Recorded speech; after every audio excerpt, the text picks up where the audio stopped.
बिस्मिल्लाहिर्रहमानिर्रहीम। अस्सलाम वालेकुम स्टूडेंट्स, मैं हूं हसान फरीद, आपका फिजिक्स टीचर। स्टूडेंट्स, आज का हमारा आर्टिकल है emission spectrum of hydrogen. Article का नाम सुनकर आपको याद आ गया होगा कि यही आर्टिकल हम लोगों ने इस चैप्टर के बिल्कुल स्टार्ट में भी पढ़ा।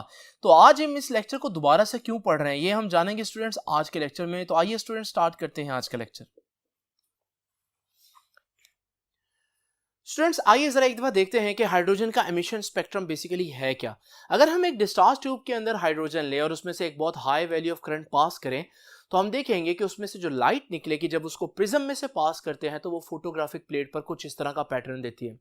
ये लाइंस जो हैं इन्हें स्पेक्ट्रल लाइंस कहते हैं और स्पेक्ट्रल लाइंस बता रही हैं कि ये स्पेसिफिक वेवलेंथ्स हैं या स्पेसिफिक फोटॉन्स हैं लाइट के जो उस हाइड्रोजन के सैंपल में से निकले हैं। अब ये जो लाइंस हैं इनकी हमने ग्रुपिंग की थी, हम लोगों ने लाइंस के इस ग्रुप को जो है वो लाइमन सीरीज का नाम दिया और ये अल्ट्रावायलेट में फॉल करते थे। इसी तरह इस ग्रुप को हम लोगों ने बाल्मर सीरीज का नाम दिया, ये विजिबल में फॉल करते थे। और फिर हमने इस ग्रुप को पास्टन सीरीज का, इस ग्रुप को ब्रैकेट सीरीज का और इस ग्रुप को फंड सीरीज का नाम दिया और ये तीनों इंफ्रारेड में फॉल करते थे। आप लोग ये भी जानते हैं कि अल्ट्रावायलेट और इंफ्रारेड हम नहीं देख सकते, तो इनमें से वो जो लाइट है जो हम देख सकते हैं वो सिर्फ और सिर्फ बाल्मर सीरीज है। यही वजह है कि इनमें सबसे पहले डिस्कवर होने वाली जो सीरीज है वो बाल्मर सीरीज थी, बाकी सीरीज बाद में डिस्कवर हुई।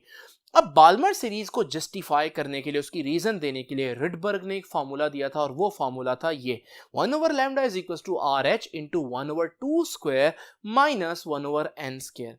ये फार्मूला रिडबर्ग ने दिया था बाल्मर को जस्टिफाई करने के लिए। लेकिन आज का सवाल यह है क्या यही फार्मूला मैं बोहर के एटॉमिक मॉडल से भी फाइंड आउट कर सकता हूं?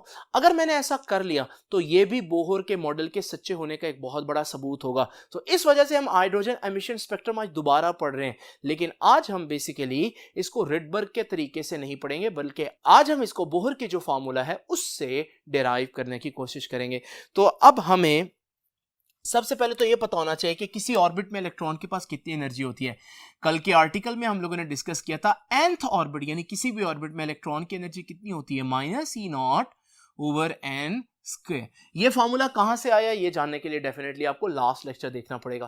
नाउ स्टूडेंट्स, मैंने आपको बताया था कि हमारे पास किसी भी एटम के गिर्द इलेक्ट्रॉन्स जो है वो डिफरेंट ऑर्बिट्स में होते हैं और एनर्जी जब रिलीज होती है जब एक इलेक्ट्रॉन हायर ऑर्बिट से लोअर ऑर्बिट में जंप करता है। ये जो हायर ऑर्बिट होता है इसको यूजुअली हम n ऑर्बिट कहते हैं और ये जो लोअर ऑर्बिट होता है जिस पर जंप होता है इसको हम p कहते हैं। तो हायर ऑर्बिट में जब इलेक्ट्रॉन होगा तो उसकी एनर्जी En कहलाएगी और जब लोअर ऑर्बिट यानी p ऑर्बिट में इलेक्ट्रॉन जंप करेगा तो उसकी एनर्जी जो है वो Ep कहलाएगी। तो स्टूडेंट्स, अगर p ऑर्बिट जो है उसकी एनर्जी हम फाइंड आउट करना चाहें तो उसकी एनर्जी जो है वो भी इसी फार्मूला से आएगी, -E0 आ जाएगा। लेकिन नीचे क्योंकि nth ऑर्बिट के लिए n तो p ऑर्बिट के लिए यहां p का स्क्वायर आ जाएगा। अब स्टूडेंट्स, आप लोग जानते हैं कि अगर मेरे पास एक ऑर्बिट में इलेक्ट्रॉन के पास एनर्जी है 30 इलेक्ट्रॉन वोल्ट और वो एक ऐसे ऑर्बिट पर जंप करता है जहां उसकी एनर्जी जो होती है वो 26 इलेक्ट्रॉन वोल्ट होती है, तो वो जो जंप करने के दौरान फोटोन रिलीज होगा वो 4 इलेक्ट्रॉन वोल्ट का ही होगा। यानी जितना ऑर्बिट्स के दरमियान एनर्जी का डिफरेंस है वही एनर्जी जो है वो एमिट होती है फोटोन की फॉर्म में। तो इसका मतलब स्टूडेंट्स, कितनी एनर्जी होगी फोटोन के पास? जितना दोनों ऑर्बिट्स के दरमियान एनर्जी गैप होगा, एनर्जी डिफरेंस होगा। तो आइए वो एनर्जी डिफरेंस फाइंड आउट कर लेते हैं। तो डेल्टा E यानी एनर्जी का डिफरेंस किसके बराबर होगा?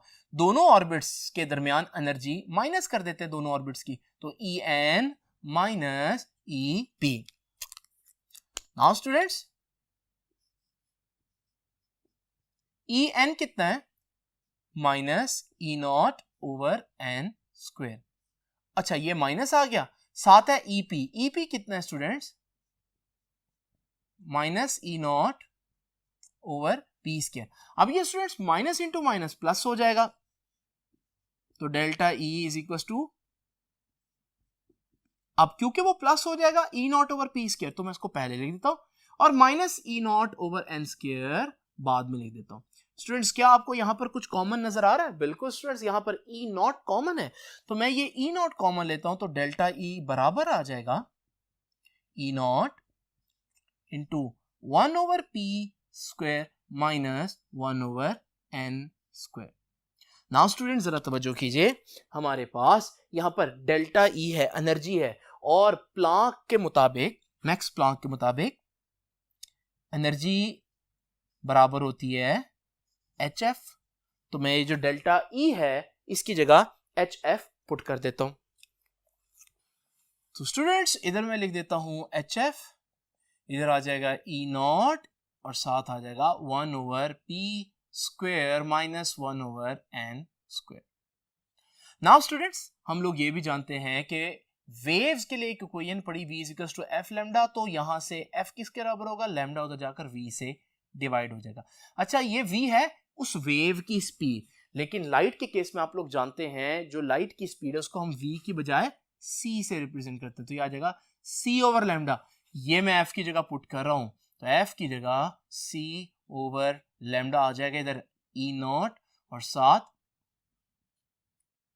1/p² माइनस 1/n² आ जाएगा। नाउ स्टूडेंट्स मैं लैम्डा को इधर ही रखता हूं,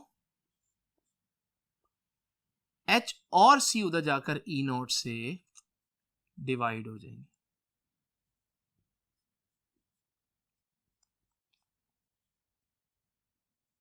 स्टूडेंट्स ये जो कांस्टेंट है ये एक्चुअली इसकी वैल्यू वही रिडबर्ग कांस्टेंट के बराबर आती है।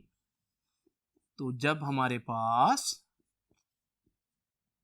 ये फार्मूला हमने देखा तो स्टूडेंट्स ये तो एग्जैक्ट वैसा ही फार्मूला बन गया जैसा रिडबर्ग ने कहा था, लेकिन सिर्फ फर्क ये है कि रिडबर्ग ने क्योंकि बाल्मर सीरीज पर काम किया था और बाल्मर सीरीज के लिए जंप कहां पर होता है, सेकंड ऑर्बिट पर, तो हम कहेंगे फॉर बाल्मर सीरीज p की वैल्यू तो 2 होती है, तो मैं जहां p की वैल्यू 2 पुट करूंगा तो 1/λ इज इक्वल टू RH 1/2 आ जाएगा इसकी जगह, और minus 1/n² as it is.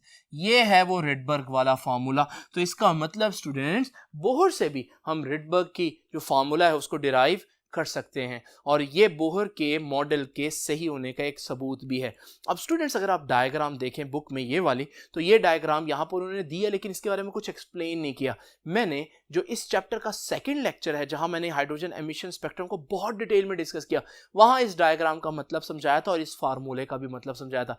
तो अगर आप जानना चाहते हैं इस डायग्राम के बारे में तो आप वो लेक्चर देखना ना भूलिएगा। आप सब इंशाल्लाह मुलाकात होगी नेक्स्ट लेक्चर में, तब तक के लिए अल्लाह हाफिज।